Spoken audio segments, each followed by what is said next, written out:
Έχουμε τη χαρά να φιλοξενούμε εδώ τον κύριο Αλέξανδρο Λογοθέτη, γνωστό ηθοποιό. Καλώς ήρθατε. Καλώς σας βρήκα. Για να μιλήσουμε για την ταινία μικρού μήκους, Alter, η οποία ήδη έκανε πρεμιέρα στο Hollywood, στο Los Angeles συγκεκριμένα, εκεί όπου βρίσκεται σε εξέλιξη το ελληνικό φεστιβάλ. Έχει δεχθεί ήδη πολύ καλές κριτικές. Από ό,τι ακούω, ναι, και από όσους την έχουν δει, είναι καλά τα σχόλια. Έχει μια ιδιαιτερότητα, λοιπόν. Θέλετε να μας πείτε? Η ιδιαιτερότητα είναι ότι δεν υπάρχει λόγος. Είναι όλο μια σειρά από εικόνες μέσα σε μια ιστορία. Ένας ζωγράφος, ο οποίος ψάχνει να βρει ουσιαστικά την ταυτότητά του. Αυτό είναι. Τώρα δεν θέλω να πω και πολλά, γιατί είναι μια 8 λεπτή ταινία. Να σας πω τώρα όλη την ιστορία δεν έχει νόημα. Στη χώρα μας πότε θα έρθει?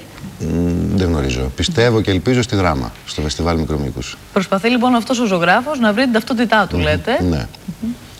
Πόσο δύσκολο είναι να το αποδώσει κάποιος αυτό και ειδικά χωρίς λόγια? Κοιτάξτε τώρα, το ενδιαφέρον στην όλη ιστορία, στο όλο εγχείρημα, είναι ότι ο σκηνοθέτης, ο Πέτρος Αντωνιάδης, είναι ένα παιδί 18 χρονών.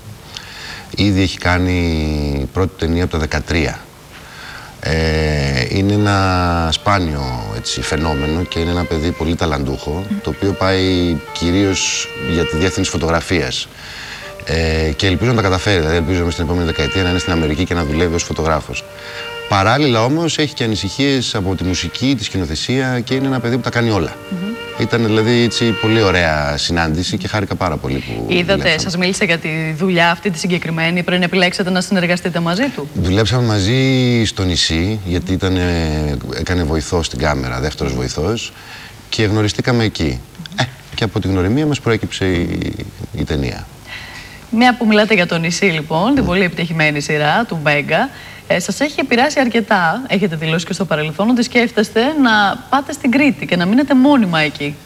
Κοιτάξτε, εγώ είμαι από την Κρήτη, κατά το ίμιση. Δηλαδή, η μητέρα μου είναι από τα Χανιά. Έχω δηλαδή κάπου να μείνω στην Κρήτη.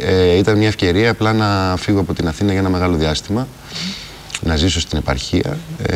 Μια επαρχία τώρα που δεν είναι και τόσο επαρχία, γιατί η Κρήτη είναι μια χώρα ολόκληρη. Και ελπίζω να το κρατήσω, δηλαδή να μπορώ να ζω ένα μεγάλο μέρος εκεί και να έρχομαι στην Αθήνα μόνο για δουλειά. Τι προοπτικές όμως εξέλιξης υπάρχουν εκεί για ένα νεαρό ηθοποιό? Τώρα, το νεαρό σε ποιον απευθύνεται, σε μένα? Σε εσάς. Κλείνω 20 χρόνια στη δουλειά φέτος. Είστε πολύ νέος πάντως. Είμαι 40 χρονών, έχω ξεκινήσει από μικρός γι' αυτό. Σε αυτή τη χώρα, ξέρετε, και στα 60 μου θα με λένε νέο ηθοποιό. Οι προοπτικές είναι τι κάνεις εσύ προσωπικά. Δηλαδή, αν εγώ θελήσω να κάνω κάτι εκεί, πιστεύω ότι μπορώ. Αν δεν θελήσω να ασχοληθώ με το θέατρο και να ασχοληθώ με άλλα πράγματα, με τη γεωργία, ας πούμε, πάλι μπορώ. Δηλαδή το έχετε στο μυαλό σας και κάπως διαφορετικά, ότι κάποια στιγμή μπορεί να εγκαταλείψετε αυτό το επάγγελμα. Εντάξει, δεν νομίζω, αλλά αν δω ότι κάτι άλλο μου προσφέρει μια ηρεμία ψυχής, θα μπορέσω ίσως να φύγω από το. Τι προτιμάτε, αλήθεια, τηλεόραση ή κινηματογράφο? Τώρα δεν ξέρω ότι είναι τετριμένη αυτή η ερώτηση. Σας την έχουν υποβάλει πάρα πολλές φορές. Κοιτάξτε, προτιμώ οτιδήποτε γίνεται με επαγγελματισμό και σωστά. Δηλαδή, το νησί ήταν μια δουλειά η οποία έγινε στα πλαίσια. Έγινε σαν κινηματογραφική δουλειά. Οπότε δεν θα με πείραζε να ξανακάνω μια τέτοια δουλειά στην τηλεόραση. Αλλά επειδή δεν γίνονται τέτοιες δουλειές στην τηλεόραση με συχνότητα, ας πούμε, μεγάλη, προτιμώ να κάνω σινεμά.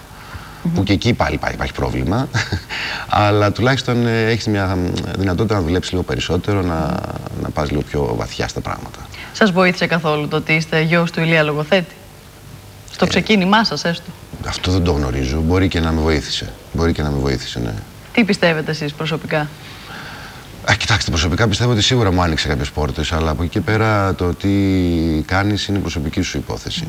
Και για να είμαι 20 χρόνια τώρα σε αυτή τη δουλειά και να δουλεύω από τα 19 μου, 18 μου, 21 που βγήκα στη δουλειά, μάλλον κάτι άλλο συμβαίνει πλέον. Δηλαδή δεν είναι. Είναι ο πιο αυστηρός κριτής σας? Όχι. Είναι κριτής μου όταν με κρίνει, δεν με κρίνει, νομίζω ποτέ ο πατέρας μου. Συμφωνεί όμως και του αρέσει αυτό που κάνω, πιστεύω. Έχετε κάποια άλλη δουλειά στα σκαριά, την οποία ετοιμάζετε? Έχουμε τώρα, θα γίνει ένα διαφημιστικό για το ΚΕΘΕΑ που θα κάνουμε μαζί με τη Γιούλικα της Καφιδά, έτσι, ο φιλοκερδός φυσικά, για την καμπάνια του ΚΕΘΕΑ. Έχω μια μικρού μήκους που θα γίνει στην Κρήτη με τον Γιώργο τον Κιμούλη. Έχω 2 μεγάλου μήκους που ελπίζουμε να πάρουμε τα λεφτά για να τις κάνουμε. Και κάτι στο θέατρο από του χρόνου όμως. Μάλιστα. Να σας ευχαριστήσουμε πάρα πολύ. Καλή επιτυχία σε ό,τι και αν κάνετε. Ευχόμαστε. Ευχαριστώ πολύ.